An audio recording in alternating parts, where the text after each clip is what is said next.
साहिवाल से CCTV पाकिस्तान के नुमाइंदे खसूसी अरशद सदार चौधरी की रिपोर्ट के मुताबिक गवर्नमेंट अब्दुल क़य्यूम हस्पताल में मंशियात के आदी अफराद के इलाज और बहाली के सेंटर का इफ्तिताह कर दिया गया। कमिश्नर साहिवाल शोएब इकबाल सैयद ने सेंटर का इफ्तिताह किया, जो 8 बेड्स और इलाज की दूसरी सहूलियात से आरास्ता है।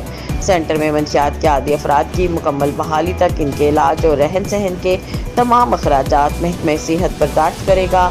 खसूसी तकरीब में deputy commissioner Ikramul Haq, principal Sahiwal medical college professor doctor Mohammad Imran Hasan Khan, ADC general Syed Usman Munir, ADC finance Yasir Farid, CEO health doctor Abdul Majeed Niazi, MS doctor Furqan Hussain और DT डॉक्टर शाहरुख समेत मुताल्लिका सेंटर के अमले ने शिरकत की।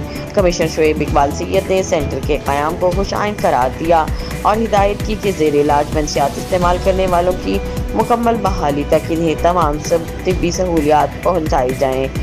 उन्होंने डॉक्टर्स और अमले से सेहतयाबी तक मशीनरी जज्बे से इन मरीजों की देखभाल करने की हिदायत की। उन्होंने कहा कि मंशियात के आदी अफराद भी माशरे का हिस्सा हैं, जिन्हें नज़रअंदाज और दुत्कार कर हम अपनी जिम्मेदारी से फरार हासिल नहीं कर सकते।